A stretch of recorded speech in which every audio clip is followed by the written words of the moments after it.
Bonjour, bienvenue dans ce point bourse du 26 mars 2025. Alors aujourd'hui, on va parler des matières premières avec toujours la pression inflationniste qui peut mener certains minerais et matériaux à augmenter avec notamment les droits de douane. On va parler des actions que je suis régulièrement et puis de toujours quelques variations sur le CAC 40 et des nouveaux chiffres qui tombent toujours sur les données macroéconomiques qui vont influer ensuite sur les marchés et les actions. Alors comme d'habitude, avant de commencer, je rappelle que les informations et analyses données sur cette chaîne sont données à titre indicatif et ne peuvent pas être considérées comme un conseil en investissement. L'investissement en bourse est risqué et vous êtes responsable de tous les investissements que vous faites. On va commencer avec les matières premières et le pétrole. Ici, on a les stocks de pétrole brut. Alors forcément, c'est les variations par rapport à ce qui s'est passé avant. C'est pas les stocks en général. Donc forcément, vous avez des variations à la hausse ou à la baisse, mais les stocks, ils sont pas négatifs ou positifs comme ça. Mais c'est pour voir surtout la tendance et la consommation qu'on a de pétrole, notamment aux États-Unis. Et de voir qu'ils sont revenus négatifs alors qu'on avait un stock positif la semaine précédente. On était à 1,7 million. On va zoomer, on était là à 1,7 million. Et là, on revient à moins 3,3 millions. C'est-à-dire qu'on a consommé plus que les réserves. Ça veut dire quoi? Ça veut dire qu'on a toujours quand même une demande qui s'écroule pas aux États-Unis. Malgré la baisse de la croissance, on a toujours une petite force. Et ça vient sur un pétrole qui était pas... Alors qui a déjà rebondi sur un point bas, mais qui était pas au plus bas. Donc ça fait quand même des semaines, des jours, 2 semaines à peu près qu'on voit le pétrole quand même remonter, le prix du cours remonter, parce qu'il y a toujours une consommation de pétrole plutôt importante aux États-Unis. Donc on voit que les États-Unis ralentissent, mais ne lâchent pas complètement. Ça, c'était un point quand même important. On va voir. Le pétrole, on le voit ici, qui avait rebondi sur un support qui n'était pas un point. Alors c'était un point relativement bas, on le voit en court terme, mais sur le moyen long terme, c'est pas catastrophique, c'est sur les $70 environ. Et on voit que ça a bien rebondi et que on continue de consommer pas mal de pétrole aux États-Unis qui est toujours en train de ralentir. Donc, avec différents pays comme l'Europe ou la Chine qui sont plutôt sur le point de repartir, on est toujours sur un pétrole qui devrait se maintenir au-delà des 70 et peut-être un peu mieux si on a encore des bonnes nouvelles.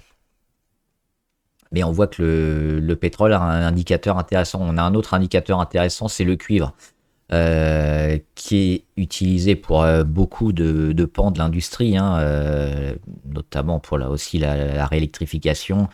Et beaucoup de secteurs utilisent le cuivre. Donc on voit que quand il y a une consommation de cuivre intéressante et importante, c'est que l'économie va plutôt bien. On avait une baisse du cuivre, notamment depuis mars 2022 jusqu'ici, en gros fin 2023. On a 2024, début 2024, on a explosé.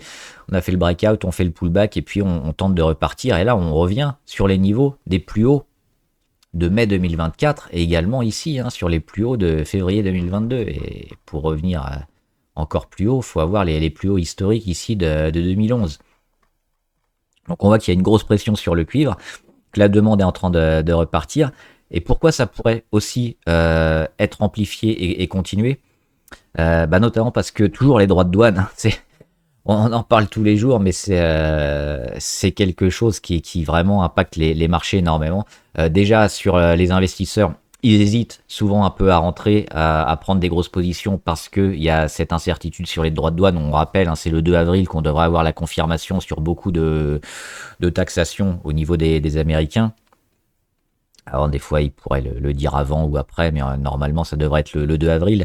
Et la nouvelle qui pourrait arriver, c'est des droits de douane supplémentaires sur le cuivre. Il nous a fait un peu tout. Il nous a fait déjà l'acier et divers secteurs aussi avec l'alcool, etc., l'aluminium. Et là, ce serait le cuivre. Donc une surtaxe du cuivre au niveau des États-Unis. Pourquoi ça pourrait faire monter le prix, alors qu'on pourrait se dire que finalement on taxe le cuivre un peu trop fortement? il va y avoir moins de ventes, donc les prix vont plutôt se tasser vers le bas, parce que justement avant que rentre en compte cette taxation et ces surtaxes sur les importations de cuivre aux États-Unis, les clients, notamment américains, pourraient augmenter leurs achats avant que la loi, que l'amendement passe sur la taxation du cuivre. Donc les industriels qui ont des besoins en cuivre pourraient à court terme augmenter leurs achats pour ne pas avoir une taxation sur le cuivre à court terme trop importante, ce qui fait que on a déjà une pression haussière sur le cuivre qui pourrait encore s'amplifier à court terme, et peut-être qu'après, selon les annonces qui seront faites, et une fois beaucoup de ces achats faits, on pourrait avoir une petite baisse court terme du cuivre, même si on reste toujours plutôt haussier à moyen long terme, mais c'est ça qui pourrait se passer sur ce métal. Et la petite baisse de croissance aux États-Unis qui retarderait, je pense, la hausse long terme du cuivre, mais ça devrait être en partie pris par le relais d'autres pays. Mais à court terme, c'est ça, c'est certainement une hausse intéressante justement à cause de ces taxes, et pour éviter les taxes, des achats plus importants, déjà dans une pression haussière sur le cuivre, on le voit, qui n'arrête pas de monter ces derniers temps, donc toujours plutôt haussier.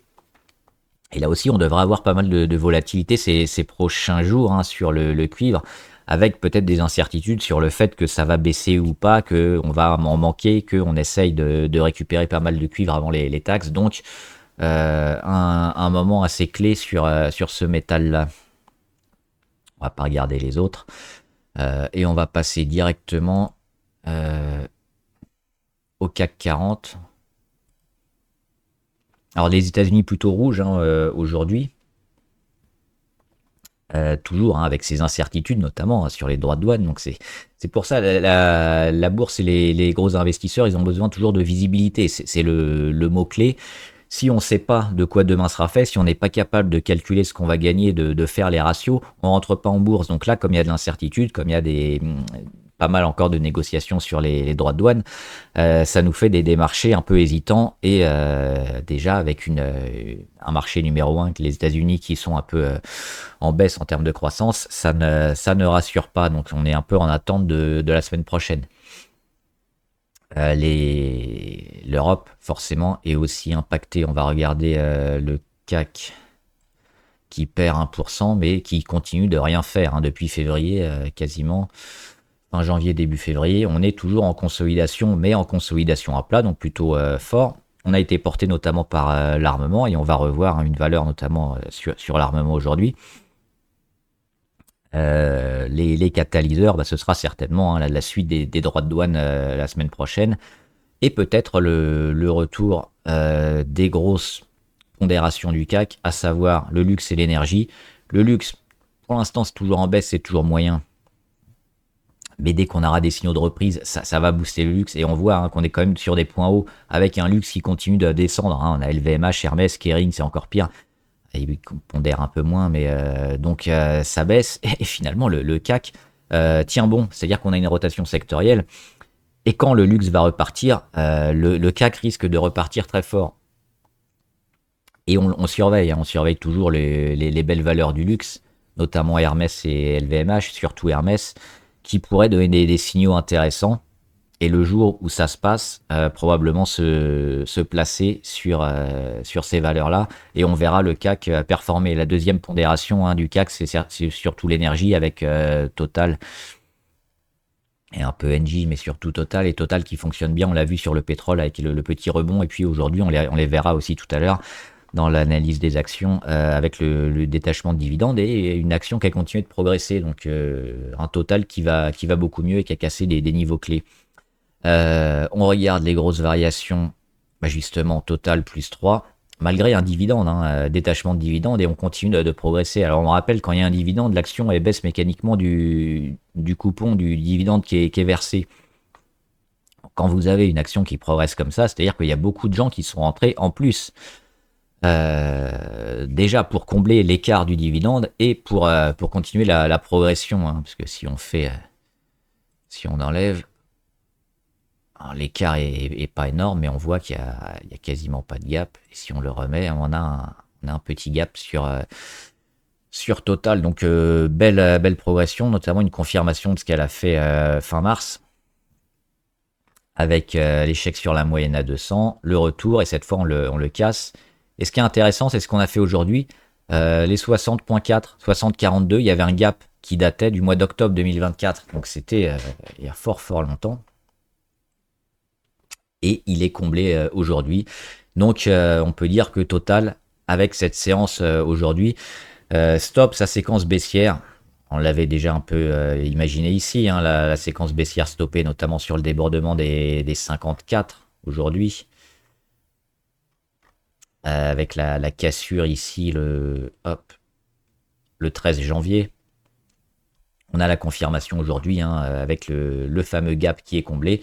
Et donc Total plutôt bien orienté maintenant pour le moyen long terme. Toujours, hein, la construction à venir, peut-être des prises de bénéfices, peut-être des ventes une fois que le dividende est passé. Ça arrive relativement souvent. Mais dans une optique plutôt moyen long terme, ça reste plutôt pas mal. Et on a des signaux bien positifs maintenant, hein, depuis cette semaine et la fin de semaine dernière. Thales, c'est pas celle-là qu'on va voir sur l'armement, on en va en voir une autre. Michelin.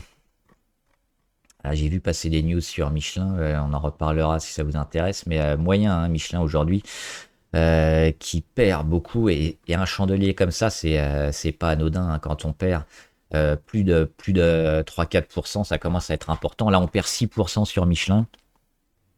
Donc, voir la réaction demain, voir comment les annonces vont être digérées par le marché. Mais là, c'est plutôt mauvais. C'est plutôt très mauvais. Alors qu'on avait quand même plutôt, on le voit, on travaillait cette moyenne à 200, on avait réussi à la casser, on accumulait au-dessus. Donc, est-ce que c'est juste une petite panique passagère qui va être achetée les prochains jours?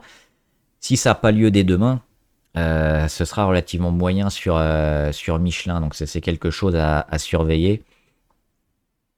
Mais un chandelier, oui, à -6, généralement, ça annonce pas du bon à court terme.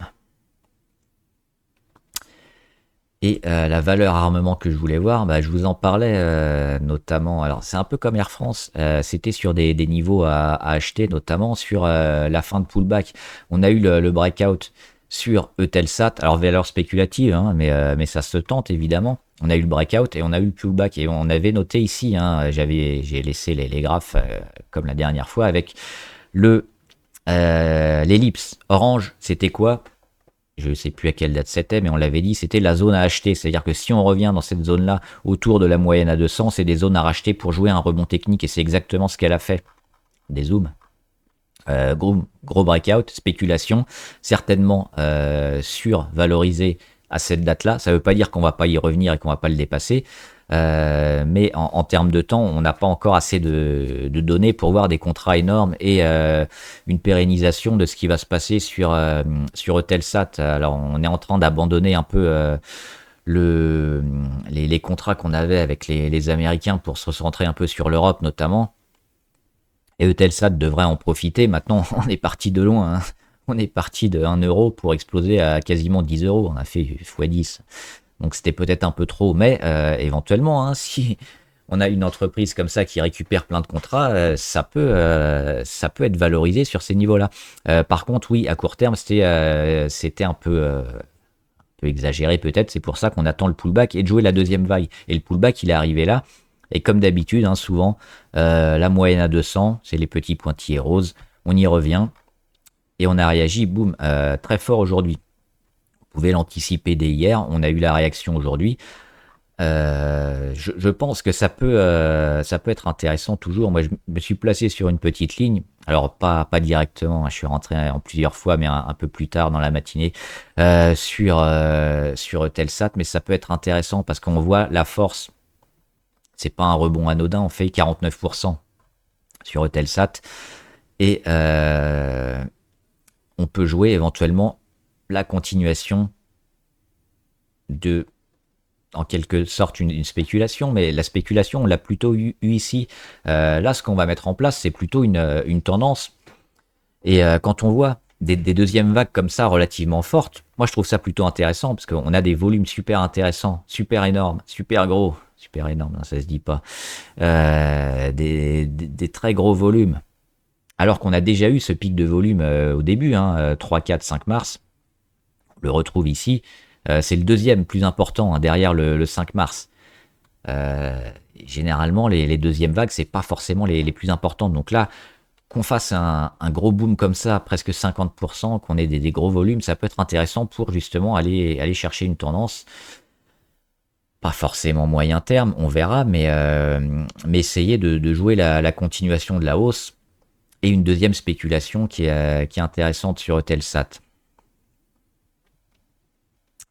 Et on va regarder des valeurs que je suis souvent, qui sont toujours intéressantes. Alors, de CRSI, on va attendre les résultats. C'est ce soir, hein, normalement, les résultats sur de CRSI. Donc, on en reparlera demain.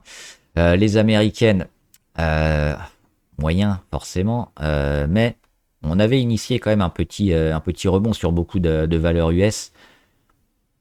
On voit qu'on perd un peu, mais finalement, c'est de la volatilité qui est due déjà depuis plusieurs jours. Donc, pour l'instant, il n'y a pas trop de. Il n'y a pas trop de sens à donner à ces chandeliers ces derniers jours. Il faut attendre d'avoir plus de chandeliers, justement, plus de construction pour voir véritablement où on va aller sur la tech US et sur les US en général. On va en revoir d'autres aussi après, pas forcément en tech, mais pour l'instant on est dans le plan, on est dans la construction, mais on n'est pas sur des niveaux de cassure dynamique. Et comme on l'a dit au début, c'est les droits de douane, hein, notamment autour du 2 avril, qui vont certainement mettre en place ces dynamiques-là. Donc oui, ça reste volatile aujourd'hui, c'est un peu rouge aux US, mais il n'y a pas de changement. On est toujours dans de la construction un peu erratique avec des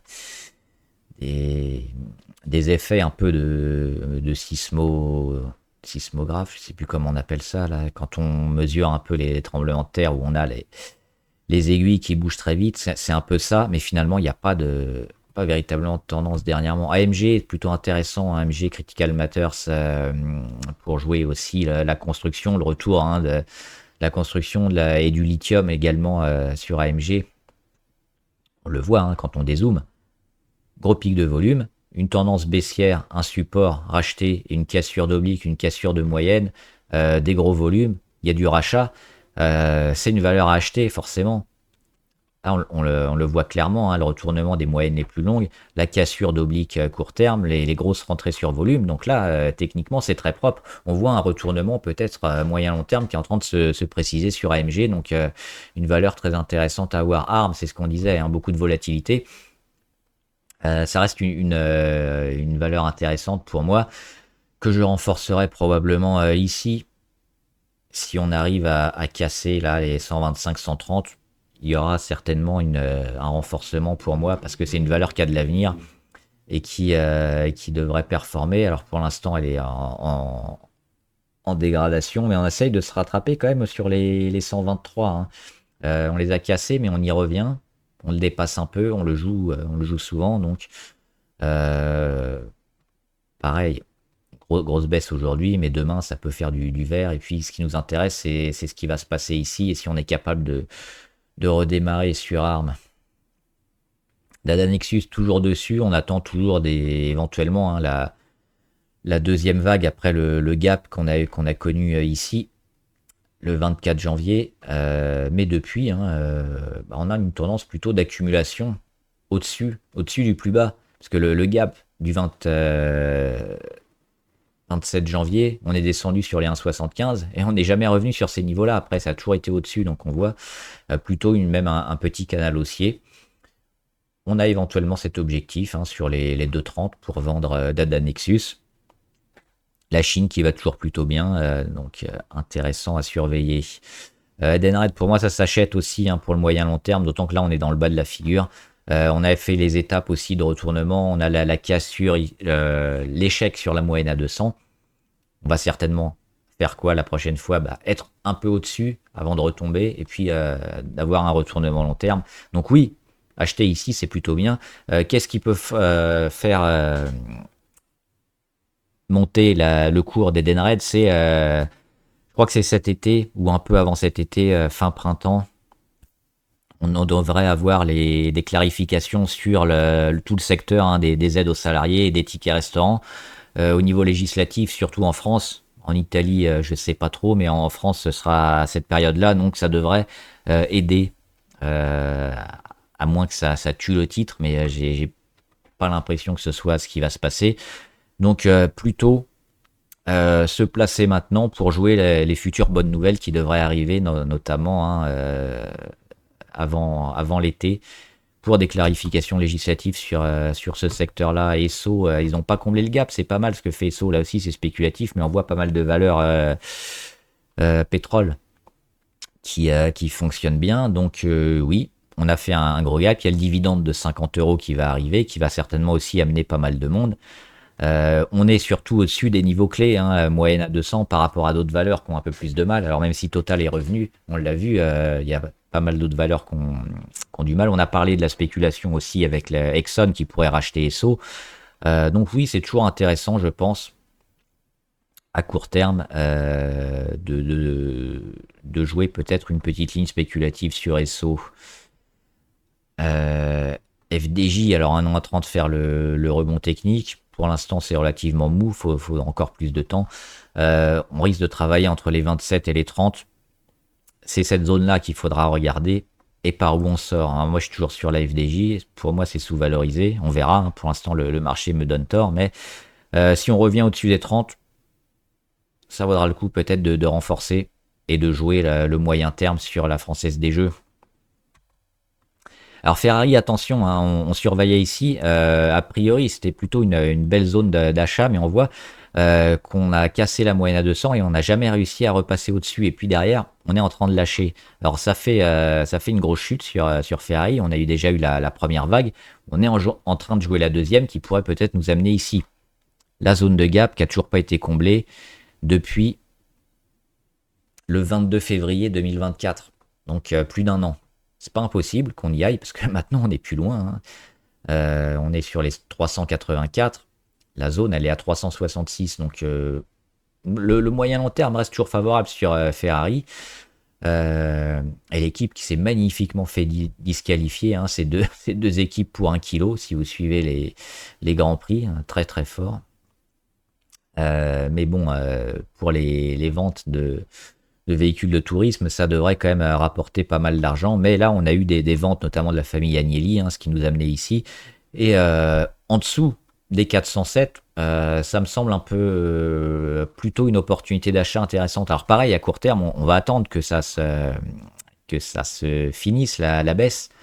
Peut-être ici, hein, comblage de gap, réaction et puis continuation haussière. Moi, je suis pas dessus sur Ferrari, mais éventuellement, c'est quelque chose que je surveille parce que si on revient, hein, proche du gap et puis si on a une réaction, ça reste une valeur intéressante, donc à surveiller aussi. General Motors, les valeurs de constructeurs auto sont pas tout à la casse. On a General Motors qui surperforme et donc c'est ces valeurs-là qu'il faut acheter si on veut acheter des véhicules de constructeurs et pas forcément les chinoises, hein, qu'on préfère toujours. Mais hors chinoise, bah, on a notamment General Motors. On le voit, une belle consolidation. Il n'y a pas eu de dégradation. On est revenu sur la moyenne à 200. Échec, échec, échec. Mais derrière, on rend quasiment rien. On est en embuscade. Et puis ici, on travaille et on casse. Il y a même un petit gap, hein, qui a été fait entre le 21 et le 24 mars.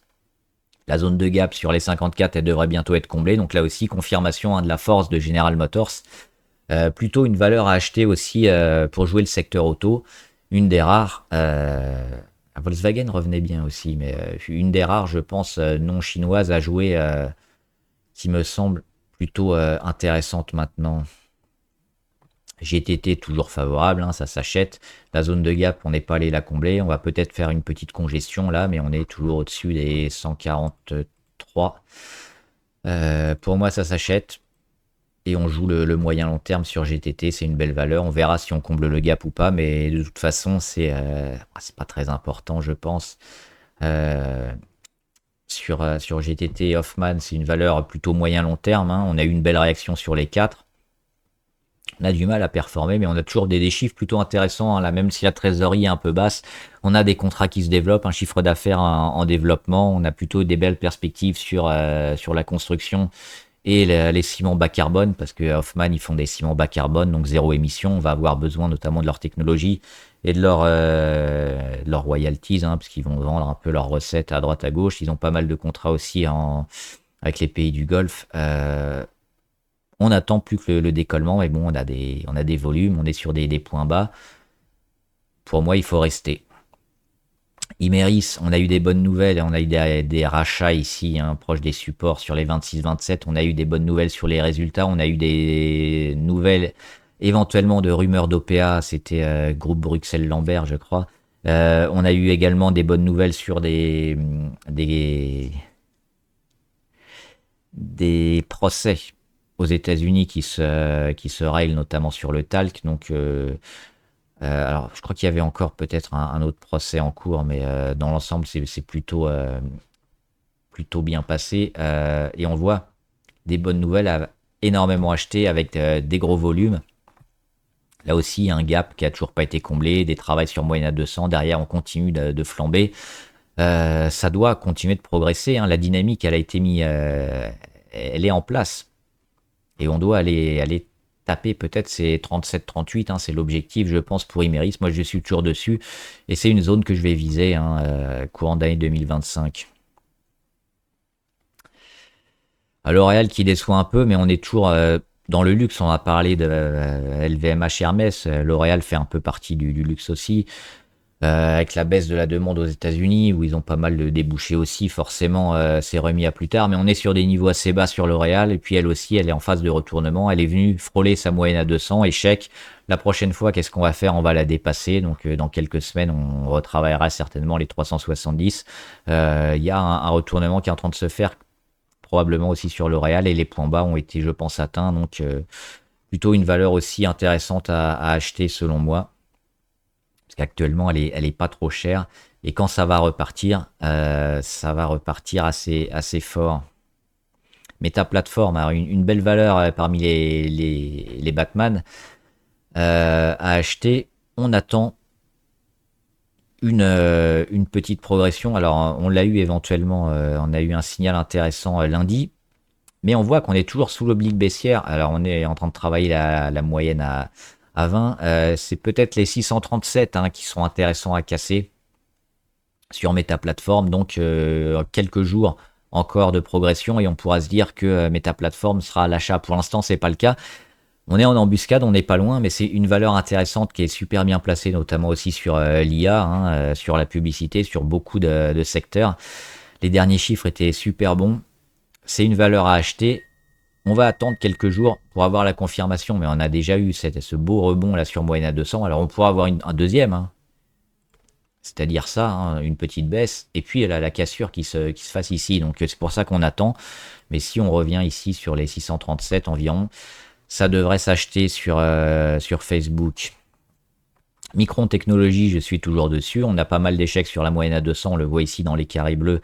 Échec, échec, échec, échec, échec. Mais c'est racheté à chaque fois autour des 85-90. On a une médiane sur les 95 sur lequel le cours évolue. Donc on voit qu'on a une congestion, hein, entre les deux obliques blanches. Ce qu'on attend, c'est quoi? C'est la cassure de cette congestion à la hausse. Alors on a toujours le scénario négatif auquel je crois pas trop parce qu'on a déjà le secteur PC et téléphone qui est en rebond. Donc plus de ventes de PC, plus de ventes de téléphone et le secteur IA, intelligence artificielle, qui devrait repartir. On a eu un petit problème avec DeepSeek, mais c'est pour ça, hein, d'ailleurs, qu'on a baissé. Mais une fois qu'on aura des investissements et un peu plus de visibilité sur les data centers notamment, Micron qui fait pas seulement de la mémoire pour les PC et les téléphones, mais aussi de la mémoire à large bande pour les IA, hein, pour les puces d'IA générative, ça devrait remonter vers le haut. Donc là aussi, quand on aura une progression de Nvidia, Broadcom, éventuellement Amazon, Meta, on devrait avoir Micron aussi qui devrait progresser vers le haut. Donc toujours plutôt favorable.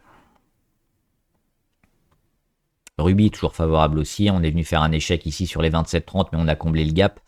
C'était il y a une dizaine de jours. Derrière, on revient, hein, et puis on est racheté. Il y a toujours beaucoup de volume. On est au-dessus de la moyenne à 200. Ça s'achète, Ruby, ça s'achète évidemment pour aller jouer la zone entre les 27 et les 30. Bolloré est toujours là, hein, était rentré par là, je crois.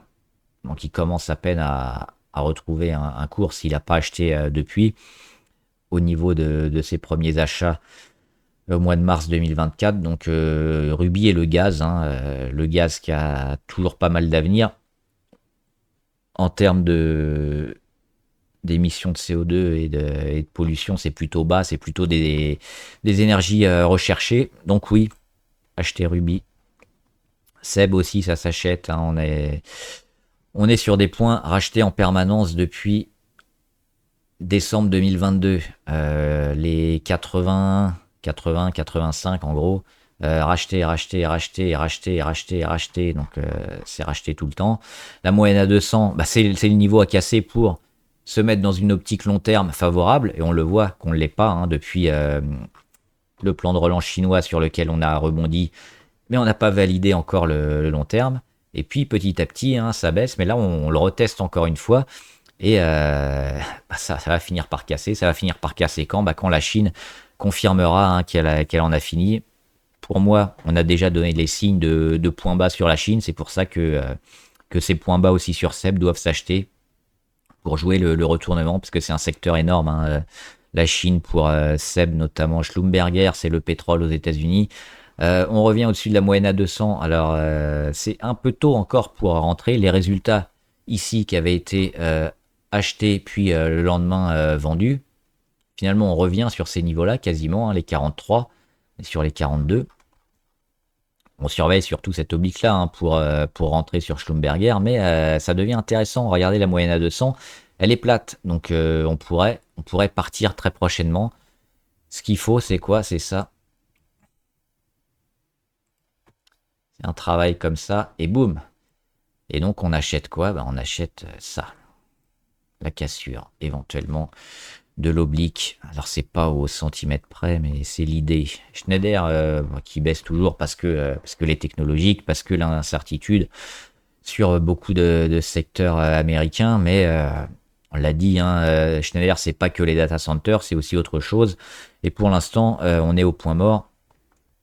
Mais le jour où on aura le retour hein, des investissements sur les data centers, Schneider, ils vont repartir assez fort. Et même sans ça, ils devraient notamment hein, déjà coter un peu plus. Parce que c'est là, c'est comme si on avait signé un peu l'arrêt de tous les data centers, ce qui n'est pas le cas. On a baissé un peu certains data centers, certaines locations, certaines constructions, mais pas tout. Donc déjà, le prix de Schneider devrait être beaucoup plus haut. Donc oui, ça s'achète aussi. Techniquement, attention, hein, on est en train, on le voit, de jouer la moyenne à 200, mais pas de grosse cassure tant qu'on tient les 215. Parce qu'il y a quand même ça qui est un petit peu ennuyeux sur Schneider, c'est 273, 267, 240. On a des rebonds un peu de plus en plus bas. Donc on aimerait bien stopper un peu cette dynamique moyenne hein, sur Schneider, c'est-à-dire qu'on ait un prochain rebond au-delà des 242. Là, ça valide quelque chose et on se dit, c'est fini, hein, les mauvaises nouvelles. Donc c'est ça qu'on va surveiller sur Schneider, le retour au-delà des 242, si c'est le cas. Banco. SolarEdge, c'est toujours intéressant d'avoir des valeurs un peu à contre-courant, notamment sur l'énergie et les énergies renouvelables. SolarEdge, elle est revenue au tapis hein, parce qu'on cotait plus de 200 dollars il y a quelques années. On a coté jusqu'à 10 dollars. Et puis sur les 10 dollars, ça a commencé à intéresser du monde. On voit hein, des pics de volume intéressants. Ça revient. La valeur n'est pas surendettée non plus, même si les fondamentaux sont pas terribles. Il y a une reprise qui est en train de se faire. Les résultats qui avaient été achetés dans un premier temps avant d'être vendus. Et finalement, on revient dans cette dynamique hein, entre les deux obliques blanches. Un canal haussier. On est sur les 10, on est sur les 12, on est sur les 14. Donc ça monte, les plus bas sont de plus en plus hauts. On va revenir aussi à terme sur la moyenne à 200. Donc c'est quelque chose aussi de long hein, sur SolarEdge, moyen-long terme. Mais ça peut être intéressant aussi de surveiller ces valeurs-là. Solvay, toujours très favorable là aussi dans la chimie des matériaux. Elle est à Bruxelles. Grosse rentrée de volume ici. Et puis derrière, qu'est-ce qu'on fait? On fait que monter. On monte, on vient tester la moyenne à 200. J'avais donné un signal d'achat, j'étais rentré ici. On a une petite conso et puis à nouveau beaucoup de volume, des gros chandeliers. On a une petite conso encore et qu'est-ce qu'on joue? Bah, on joue encore la grosse poussée pour aller chercher les 38 et peut-être les dépasser. On avait fait une vidéo spéciale sur ce secteur-là. C'est plutôt bien orienté, ça devrait progresser et on a des signaux notamment super intéressants. On le voit là début février puis début mars. C'est racheté fortement, ça progresse, la dynamique est là, on est au-dessus de toutes les moyennes. Donc oui, Solvay, ça s'achète aussi maintenant, évidemment.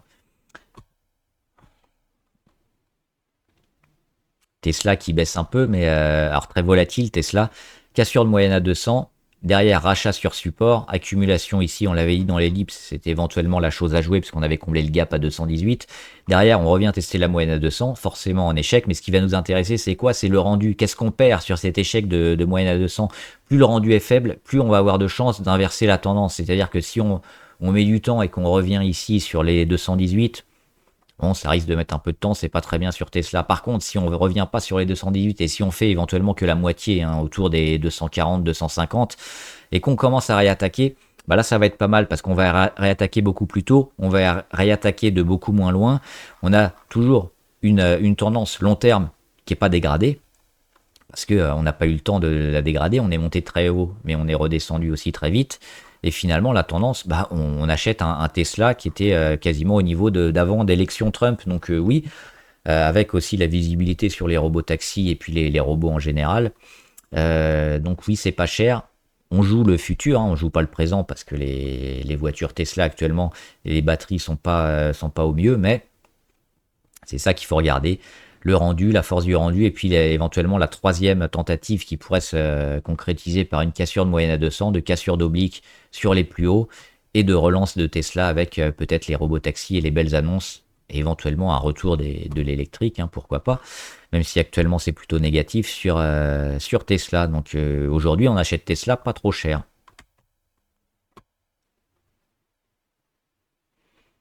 Valourec toujours positif, on aimerait bien qu'ArcelorMittal retire Valourec de la cote et fasse une OPA. Il y a toujours énormément de ventes à découvert, toujours plus de 8% dessus, mais ça n'empêche pas le cours de se maintenir. Et surtout ici, le rachat sur les 16.2, ça c'était un beau signal. Racheté donc ici en novembre 2024, décembre 2024, et puis le rebond assez fort du mois de mars 2025. On n'est pas loin de combler le gap. On le voit, cette figure de consolidation où on voit comme ça qu'on a peut-être cette zone-là à jouer avant d'avoir une baisse de volatilité et une cassure vers le haut qui pourrait faire continuer la tendance à la hausse. Donc ça peut éventuellement nous amener, on le voit, jusqu'à cet été, août 2025.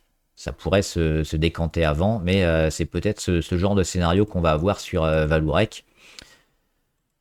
Mais ça reste favorable parce que là aussi, on a une belle tendance quand même depuis des années et qu'on a comblé le gap ici historique des 19. On a eu forcément des prises de bénéfices, mais on voit que les prises de bénéfices, elles sont vite rachetées. Donc, gros signe de force sur Valourec, Viridien, ça s'achète toujours avec la force du pétrole aussi. Et on voit qu'on est dans la zone jouée sur l'objectif qu'on avait sur Viridien, c'était entre les 64 et les 96. Ben, on est quasiment à la moitié. C'est peut-être toujours encore intéressant de l'acheter. Et si on a un retour sur les 63, là aussi, pour un rebond plutôt intéressant, c'est un peu haut pour rentrer maintenant. On rentrait plutôt ici, notamment sur les 63. Mais la tendance, elle est là et elle est plutôt forte sur Viridien. Vision Group aussi, ça s'achète. Le gap, il n'a pas été comblé. On a rebondi avant le plus bas du gap. On est en train de consolider, on le voit ici sur la MACD. Et on consolide à plat, on consolide même en montant, parce que c'est pas à plat. Le cours, il fait que monter. Donc on est positif aussi sur Vision Group. C'est les étiquettes électroniques, notamment de Walmart et autres. Ils ont explosé leur chiffre d'affaires. Tout le monde les veut. Donc oui. jusqu'au jour où ils auront peut-être une concurrence accrue de divers acteurs. Mais pour l'instant, hein, ça progresse bien. Donc jusqu'au prochain résultat, je pense que Vision Group, il devrait progresser et continuer de monter vers le haut. Walmart, c'est intéressant parce que ça nous donne une indication notamment sur la santé du secteur économique américain. On savait que depuis le début de l'année, hein, que la croissance était en baisse, qu'on irait peut-être en récession. Donc forcément, baisse de Walmart, gap baissier. On revient où? Bah ici. On avait créé un gap sur les 84, on l'a comblé le 13 mars, et on en est là. Et on attend probablement aussi les données, hein, du 2 avril. Mais c'est ça qu'on joue sur Walmart, à savoir, est-ce que finalement la croissance américaine, sans repartir, va plus ou moins s'en sortir, et on devrait continuer à être dans les clous, ou alors finalement on va peut-être rentrer en récession et on a un peu de mal sur les États-Unis, auquel cas on revient sur la moyenne à 200 et on casse et on va chercher les 73, voire les 69, 68, 50, même un peu moins, sur Walmart. Donc là aussi, c'est un canari intéressant. Walmart, ça va nous donner des indications sur un peu la force de l'économie américaine et du potentiel, hein, des ménages américains. Walt Disney, un peu hallucinant à quel point ils ont baissé. J'avais donné un signal d'achat ici. Je suis toujours acheteur sur Walt Disney. Alors je suis pas dessus, mais toujours favorable. On est venu combler un gap qu'on avait ici.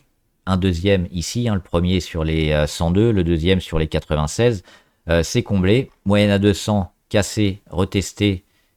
Et cette fois recassé à la hausse, recassé à la baisse, mais on voit qu'on le travaille, et surtout, un peu comme sur Tesla, c'est la temporalité qui nous intéresse et le rendu. Et là, on vient les tester très, très rapidement, hein. 11 mars, 19 mars, 25 mars, donc on n'arrête pas de la tester, c'est plutôt bon signe. Et puis le rendu, il est quasiment inexistant, hein. On passe de 101 à 97, donc on voit qu'on descend pas.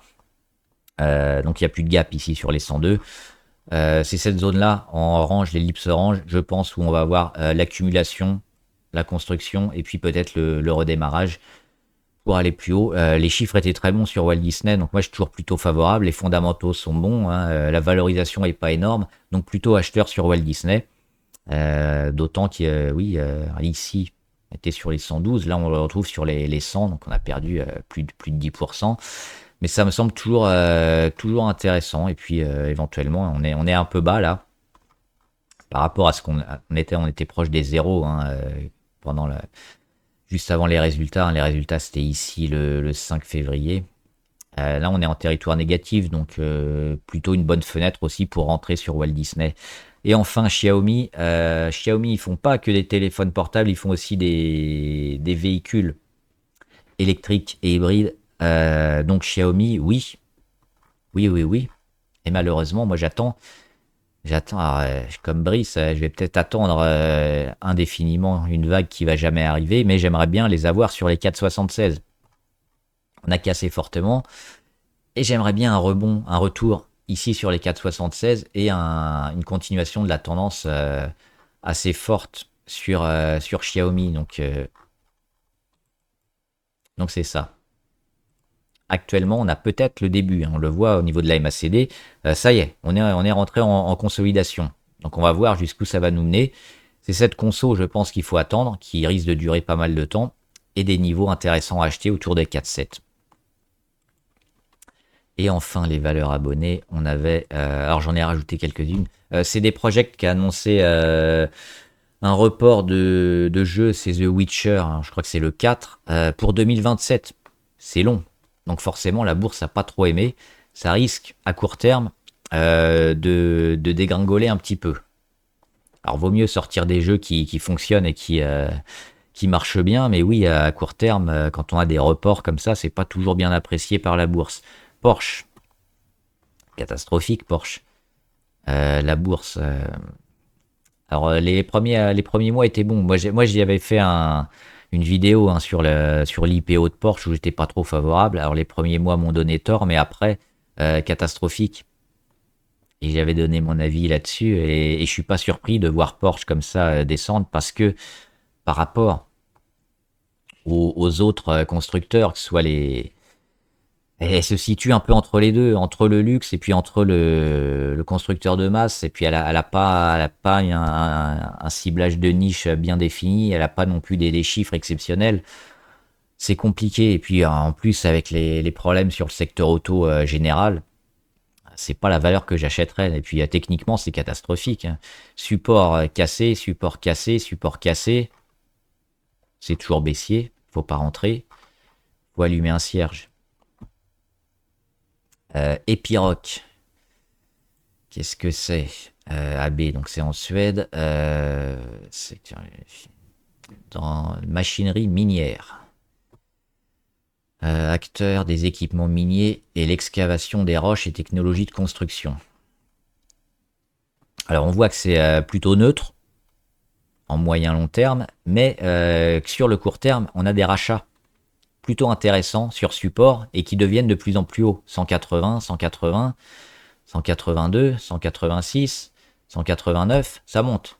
On a des plus hauts de plus en plus bas aussi, donc ouais, éventuellement attendre peut-être un fort signal du marché avec des gros volumes et une poussée peut-être intéressante, mais oui. Sinon, si on veut rentrer, on rentrera plutôt ici, hein, sur les 205 ou en dessous, parce que ça risque de durer longtemps et on est toujours dans une phase de range, donc on évite d'acheter un peu le haut. Ou alors, quand ça casse franchement vers le haut, GameStop, ils ont annoncé leurs résultats. On l'avait dit, hein, sur GameStop depuis un moment, il y a eu un changement complet de stratégie qui était plutôt bon, notamment sur la baisse des coûts. Et ça a porté ses fruits parce que on perd moins d'argent. On retrouve un peu de chiffre d'affaires. Alors, j'ai pas regardé en détail là les chiffres qui sont tombés hier ou aujourd'hui, mais le marché les a achetés, hein, clairement. Euh, on en avait parlé depuis, ouais, je crois que c'est par là, été 2024, donc il y a plus de 6 mois. On a déjà fait une belle progression, ça a été rendu, mais derrière, hein, une deuxième vague et éventuellement. On n'est pas dans la spéculation avec Keith Gill, on est plutôt sur des fondamentaux intéressants et de reprise, hein. C'est l'équivalent d'un Micromania, donc il y a des magasins en physique. Alors, toujours un peu compliqué de lutter contre le numérique sur les jeux. Mais déjà, on a évité les fuites, hein, sur GameStop et on se remet un peu en ordre de marche.